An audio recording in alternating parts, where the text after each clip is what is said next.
ঐকমত্য কমিশন শুরু থেকে যা করছে সেটা আসলে মানে হাস্যরসাত্মক ছাড়া আর কিছু না।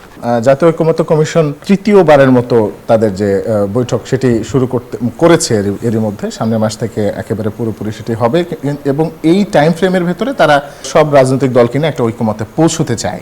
বাস্তবিক অর্থে আপনি কি মনে করেন আসলে রাজনৈতিক দলগুলো কি শেষ পর্যন্ত ঐক্য পৌঁছতে পারবে? প্রথম কথা হচ্ছে আমি রেসপেক্টফুলি কিছু জায়গায় ডিফার করি, সেটা হচ্ছে যে বিভাজন মানে যে কেউ কাউকে দেখতে পারবে না, বিষয়টা এরকম না।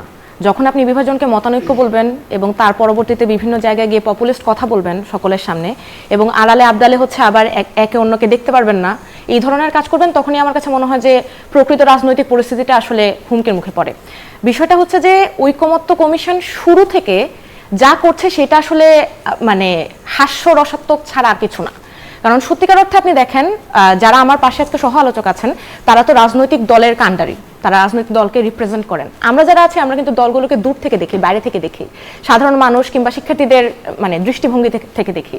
তো সেই জায়গা থেকে আপনি দেখেন যে যখন আজকে থেকে জামাত ইসলামী সহ আরও 3টি দলের আন্দোলনটি শুরু হলো, ঐকমত্য কমিশন কিন্তু আরও 1 মাস কাজ করবে এবং যে জায়গায় ঐকমত্য কমিশন 1 মাস কাজ করছে, তিন দফায় কিন্তু তারা অলরেডি আলোচনায় বসেছে এবং এই কাজ করার মধ্যবর্তী সময়টাতেই কিন্তু দেখলেন যে আপনি আবার রাজপথে নেমে আন্দোলন করছেন।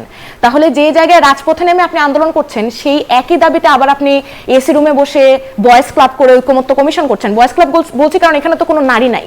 তো শুরুতেই তো ঐকমত্য কমিশন যেভাবে শুরু করেছে, প্রথম দফায় সেখানে দেখবেন আপনি যে সিভিল সোসাইটির কিছু রিপ্রেজেন্টেটিভ ছিলেন, দ্বিতীয় দফায় তৃতীয় দফায় কোনো সিভিল সোসাইটির রিপ্রেজেন্টেশন নাই।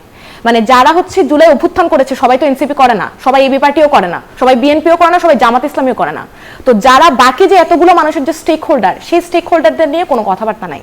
এবং তার পরবর্তীতে আপনি দেখবেন যে এখন যে অবস্থা সেটি দাঁড়িয়েছে, নির্বাচন ফেব্রুয়ারিতে হওয়ার কথা, সেই জায়গায় এসে দলগুলো মিছিল করছে বা তারা আন্দোলন করছে এবং তারা পরবর্তীতে বলেছে কিন্তু যে তারা আরো যুগপৎ আরো বিস্তারিত আন্দোলনের ডাক দিবে।